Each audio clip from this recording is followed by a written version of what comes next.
কি অবস্থা সবার? এই আমার মতো হ্যাংলা পাতলা চিকন কোনো ছেলে আছে এখানে? তো আজকে যে টপিক নিয়ে কথা বলবো তো তুমি ফিল করতে পারবা।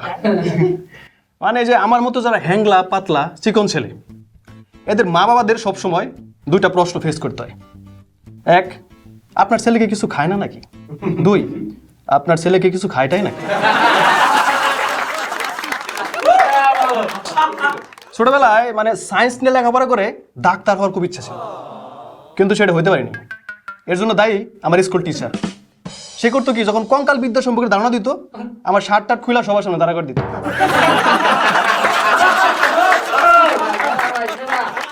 এরপর থেকে ভয়ে মেডিকেল কলেজের সামনে দিয়ে যেতাম না, শুধু কেউ আবার কঙ্কাল মনে করে ঝুলাই দেয়।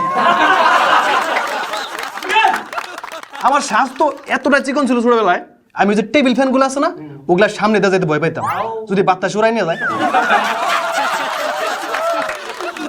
তবে আমি এই স্বাস্থ্য নিয়েও বড় হওয়ার পর পুলিশ হওয়ার জন্য লাইনে দাঁড়িয়েছিলাম, পুরস্কারও পাইছিলাম। মানে যে সাহস নিয়ে লাইনে দাঁড়াইছিলাম, সাহসিকতার পুরস্কার। তবে আমার সাহস কিন্তু একদম কম না। এরপর আমি একটা রুগীর রক্ত দিতে গেছিলাম, আধা ব্যাগ রক্ত দেওয়ার পর আমি অজ্ঞান হয়ে গেছিলাম। এরপর আমার জ্ঞান ফেরানোর জন্য 2 ব্যাগ রক্ত লাগছিল। এত কোনো সমস্যা নাই। জ্ঞান ফেরার পর আমি কইতেছি 2 ঘন্টা পর আমার জ্ঞান ফিরছে। জ্ঞান ফিরে আমি কইতেছি, রক্ত না, কোনো টেনশন করবেন না, রক্ত আরো লাগলে আমার ডাকবেন। মানে এই স্বাস্থ্য নিয়ে এতটাই প্রবলেমে ছিলাম। এরপরে গেছিলাম হচ্ছে একটা সাধু বাবার কাছে, যাই বললাম, বাবা এই যে আমার স্বাস্থ্য খারাপ, সবাই আমার স্বাস্থ্য নিয়ে উল্টাপাল্টা কথা বলে, এর জন্য কি আমি দায়ী? কই না, তুই তো দায়ী না, দায়ী তো তোর হাত।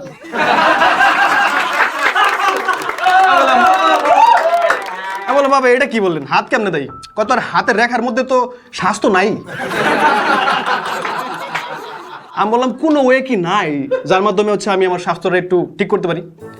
একটা তাবিজ দিল আমারে, দিয়া বললো এই তাবিজটা নিয়ে যা, আর বাড়িতে যে একটা গরু জবাই করে 1-150 গরিব মানুষ খাওয়াই দে। আমি বুঝলাম না, খাবো গরিব মানুষ, স্বাস্থ্য বা আমার।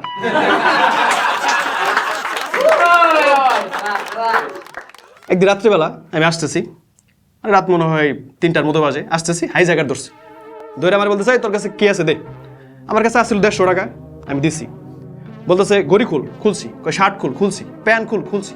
এরপর আমার দেখে শুনুন তাকাই থেকে ওই 150 টাকার সাথে আর 150 টাকা মিলে আমার হাতে দিয়া কইলো, ওই তোর শরীর স্বাস্থ্যের যা অবস্থা, ভালো কোনো ভিটামিন কিনা খাইস।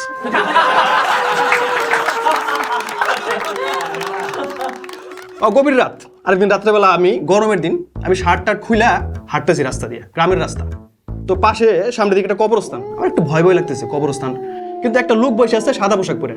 আমি ওই লোকের কাছে গেছি, যাই বলতেছি, আচ্ছা শুনছি এই কবরস্থানে নাকি অনেক ভূত পেতনি থাকে, তা আপনার ভয় লাগতেছে না? কয় ভাই 1000 বছর ধরে এখানে আছি, কোনো ভয় তো পাইলাম না। তার থেকে বড় বিষয়, ওই লোক আমারে কইলো, আপনি কঙ্কাল শরীর না কবর থেকে বেরিয়েছেন কেন?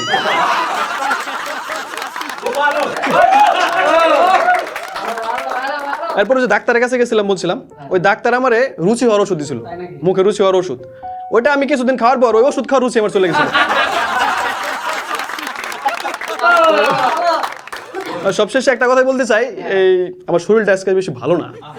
আজকের মতো পারফরমেন্স এখানে শেষ করি, পরবর্তীতে আবার দেখা হবে। সবাই ভালো থাকবেন, থ্যাংক ইউ।